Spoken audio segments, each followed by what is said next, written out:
बिना fighter plane के Israel की ये हालत हो जाएगी, ये तो ईरान ने भी नहीं सोचा था। ईरान ने एक नया मिसाइल लॉन्च किया है जिसमें से एक मिसाइल से फिर 7-8 मिसाइल निकलते हैं और इजराइल पर शहरों की संख्या बढ़ती जा रही है। सोचिए, वही अमेरिका ने पहले कहा था हमला करेंगे, अब अमेरिका कह रहा है कि हमें 2 सप्ताह का समय चाहिए। इस बीच क्या कर रहा है अमेरिका वो भी बताऊंगा। कैसे वो अपनी सेना को इराक के मिसाइल के रिच से बाहर निकाल रहा है, वो इराक, सऊदी अरेबिया या फिर जॉर्डन, क्योंकि इराक ने साफ कहा है कि हम पर जो भी हमला करेगा हम उस पर सीधे हमला करेंगे। नॉर्थ कोरिया ने मिसाइल का परीक्षण किया है। रूस और चाइना ने सीधे कह दिया है कि अगर अमेरिका इस युद्ध में सीधे शामिल होता है तो हम पीछे नहीं हटेंगे। जल डमरू मध्य के रास्ता को रोक दिया जाएगा। सोचिए, ट्रंप का बरबोलापन और सनकी बेंजामिन नेतन्याहू जो अब घुटने पर आ गया है, उसकी वजह से दुनिया में 10 से 20 करोड़ लोग प्रभावित हो रहे हैं। नमस्कार, मैं शंभू कुमार सिंह और आप देख रहे हैं नेशनल दस्तक। आज युद्ध का 8वां दिन है, लेकिन मैं आपको 7वें दिन की रात, 7वीं-8वीं दिन की रात की कहानी बताऊंगा। बेंजामिन नेतन्याहू जो इजराइल का तानाशाह है, वो रो रहा है, घुटनों पर आ गया। उसने कहा कि हमें पता ही नहीं था, हमें हमारे घर में घुसकर मारेगा। वो कह रहा है कि हमने अपने बेटे की शादी भी कैंसिल कर दी है। सोचिए, अब वो रोना रो रहा है। अब वो इंटरनेशनल कम्युनिटी से दुहाई दे रहा है, विनती कर रहा है कि ईरान जो है वो नियम कायदों को नहीं मान रहा है। ईरान निर्दोष लोगों को मार रहा है। ईरान अस्पताल पर बमबारी कर रहा है, जबकि ईरान कह रहा है कि वो मिलिट्री बेस को ही ठिकाना बना रहा है। अमेरिका का जो समर्थन प्राप्त था इजराइल को, वो भी अब देर से, सोचिए, रोज गिड़गिड़ा रहा है बेंजामिन नेतन्याहू कि अमेरिका इस युद्ध में शामिल हो जाए, अमेरिका इस युद्ध में शामिल हो जाए।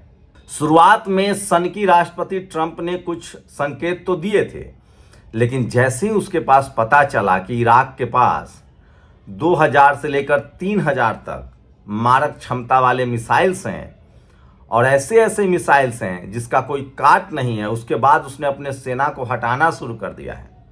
आपको बता दें कि इजराइल और ईरान की दूरी कम से कम 2000 किलोमीटर। इस बीच में इराक पड़ता है, सीरिया पड़ता है, जॉर्डन पड़ता है, तमाम ऐसे 7-8 देश पड़ते हैं जहां पर उसका अपना सैनिक अड्डा है और वो अपने सैनिकों को हटा रहा है।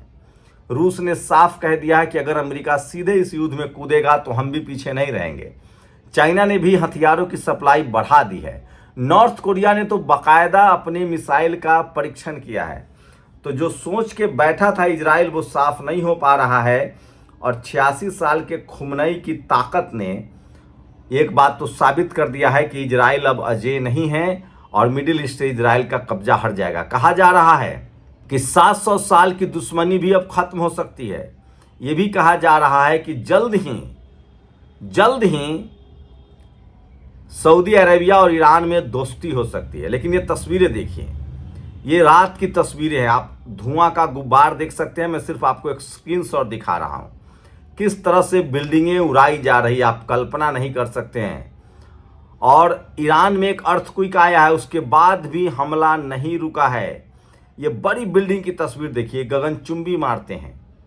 ये इजराइल का शहर है, तेल अवीव राजधानी है, जो सबसे आधुनिक और मॉडर्न शहर माना जाता था। ये देखिए किस तरह से ईरान से निकलने वाली मिसाइल जब इजराइल की तरफ जा रही थी तो आसमान पर मिसाइल देखकर कुवैत के लोगों ने खुशियां मनाई। तो सोचिए, तमाम 7-8 देश पार करके ईरान के मिसाइल गिर रहे हैं लगातार। ये मिसाइलों की तस्वीर देखिए। ये ऐसे मिसाइल है जिसका नाम अल फतह अल जलीली कहा जा रहा है, जो अपनी दिशाएं बदलता है, जो टेढ़ा मेढ़ा होकर चलता है, जिसको इंटरसेप्ट नहीं किया जा सकता है। इंटरसेप्ट से याद आया, इजराइल कटोरा लेकर भीख मांग रहा है। उसको इंटरसेप्ट करने में रोज के युद्ध में लगभग 724 अरब डॉलर का नुकसान आ रहा है, मिलियन डॉलर का नुकसान हो रहा है।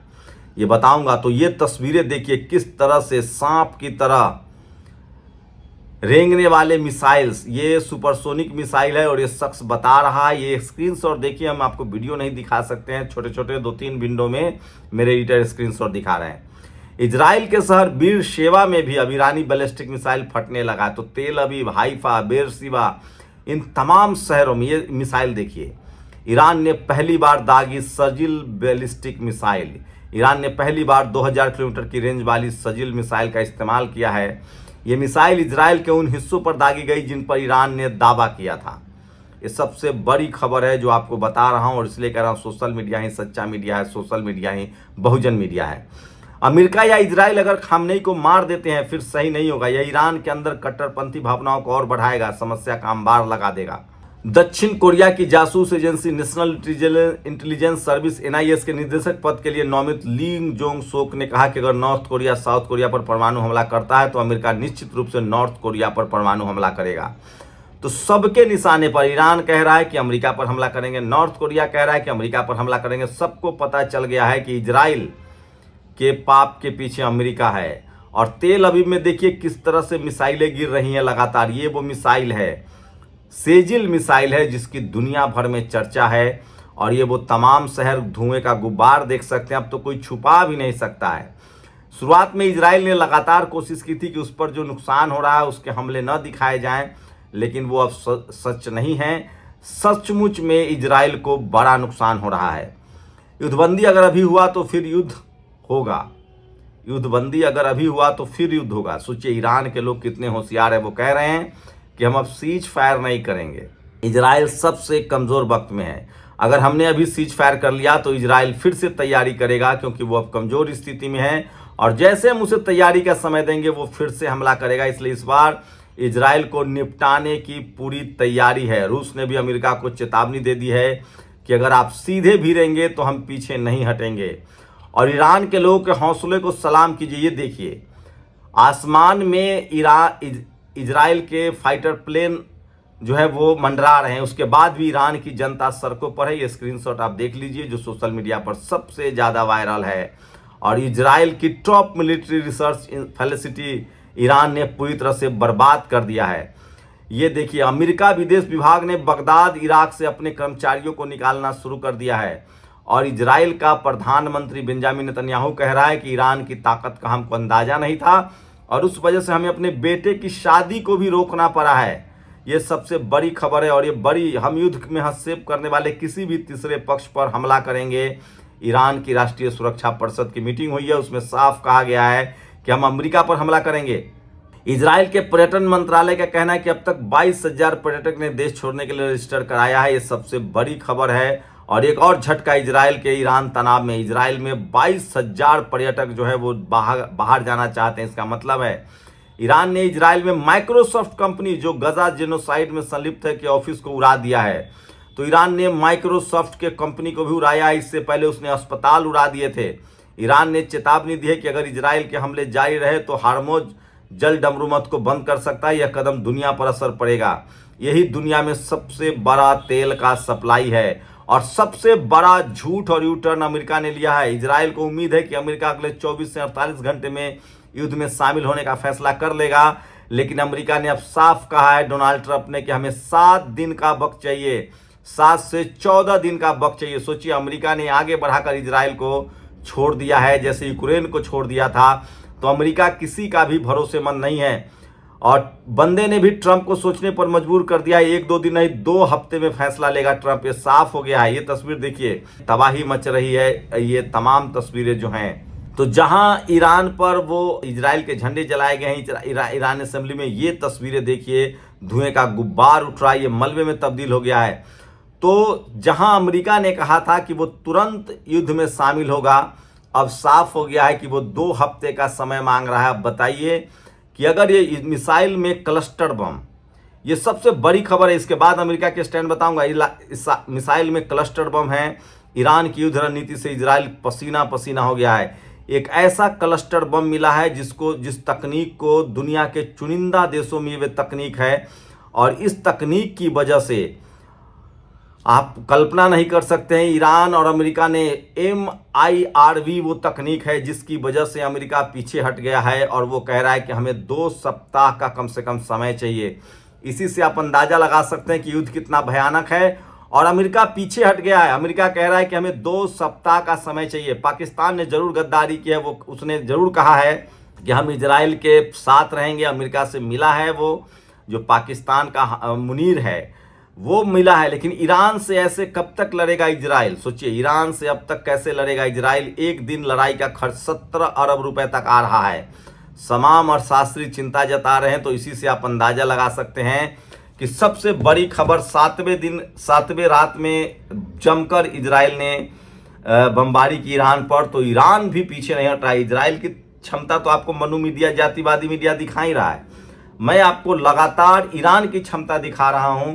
ईरान ने दर्जनों शहर पर, इजराइल के दर्जनों शहर पर लगातार बमबारी जारी रखा हुआ है।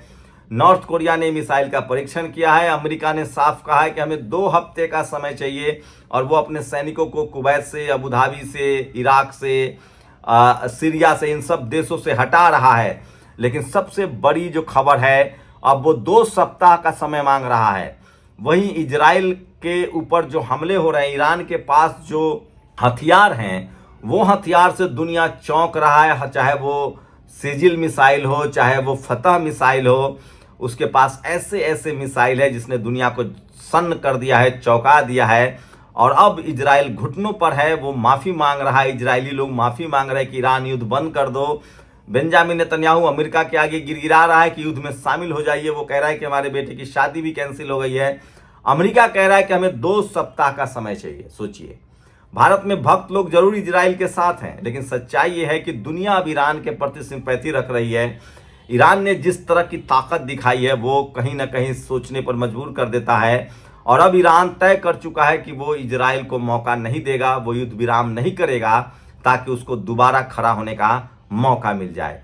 तो 7वें-8वें दिन के रात की खबर बता रहा था।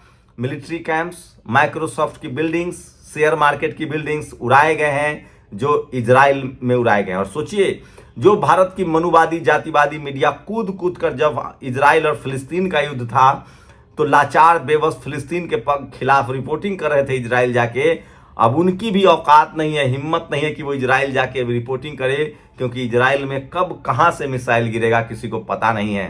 ईरान के पास 2000 से 3000 किलोमीटर तक के मिसाइल्स हैं। उसके पास ऐसे मिसाइल्स हैं जिसमें दर्जनों मिसाइल्स निकलते हैं और इस मिसाइल ने चौंका दिया है दुनिया को। और अमेरिका जो युद्ध में शामिल होने वाला था वो कह रहा है कि हमें 2 सप्ताह का समय चाहिए। और इजराइल का बेंजामिन नेतन्याहू घुटने पर है। 90 लाख लोग डर कर बंकर में छुप गए हैं। आप सोचिए, जो कह रहे थे लोग कि इजराइल के लोग तो 5 साल की ट्रेनिंग लेते हैं, वो अंडरवियर हाफ पैंट में भाग रहे हैं, रो रहे हैं, ईरान से माफी मांग रहे हैं। लेकिन एक तानाशाह बेंजामिन नेतन्याहू ने पूरे देश को युद्ध में धकेल दिया। मैं इसलिए कह रहा हूं, किसी देश के लिए तानाशाह सही नहीं होता है। दुनिया को पता है कि इजराइल और उसकी पत्नी और उसका बेटा भ्रष्टाचार में डूबा हुआ था। देश में उसका विरोध हो रहा था, उसको सत्ता से हटाया जाना था। इसी डर से उसने फिलिस्तीन जैसे कमजोर देश पर हमला कर दिया। उसके बाद उसका मन बढ़ा, लेबनान पर हमला किया, यमन पर हमला किया। लेकिन अब साफ हो गया है कि ईरान इसका मुंहतोड़ जवाब दे रहा है। ईरान एक बहादुर देश की तरह उभरा है, जिस तरह से उसने अमेरिकी दबाव को मना कर दिया है। और अब तो ईरान की सेना का कहना है, ईरान के रक्षा समिति का कहना है कि हम युद्ध विराम नहीं करेंगे, नहीं तो इजराइल को मौका मिल जाएगा संभलने का, वो फिर बड़ी तैयारी के साथ हमला करेगा।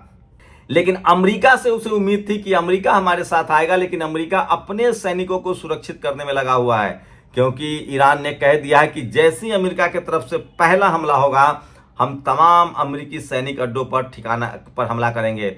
आपको बता दें कि ईरान के आसपास के तमाम देशों में, चाहे वो कुवैत हो, चाहे वो सीरिया हो, जॉर्डन हो, इराक हो, इन सब देशों में अमेरिका के सैनिक तैनात हैं। और जब तक उसको अमेरिका हटा नहीं लेता, उसको हटने में 2 सप्ताह लगेगा, वो हमले की कोशिश नहीं करेगा। इसी बीच रूस और चीन, नॉर्थ कोरिया साफ कह चुका है कि अगर वो हमला करता है तो हम पीछे नहीं हटेंगे, इस युद्ध में हम भी शामिल होंगे। तो सोचिए, इजराइल जो अपनी बादशाहत का शेखी बघार रहा था, वो कहीं ना कहीं सदमे में है और युद्ध ने इजराइल को सड़क पर ला दिया है। ये बात भक्तों को समझनी पड़ेगी। और आज के डेट में वही देश सुरक्षित है जिसके पास मिसाइल्स हैं, फाइटर प्लेन्स हैं, ड्रोन्स हैं, रडार हैं। लेकिन सोचिए आधुनिक तकनीक और मिसाइल ने किस तरह से ईरान को मजबूत किया है। शुक्रिया। दस्तक की आपसे गुजारिश है कि अगर इसको बचाना चाहते हैं तो नेशनल दस्तक को सब्सक्राइब करने के लिए रेड कलर के सब्सक्राइब बटन को दबाएं, फिर बेल आइकन की घंटी दबाएं। नेशनल दस्तक को बचाने के लिए बहुत जरूरी है कि हर खबर को शेयर करें, लाइक करें, कमेंट जरूर करें।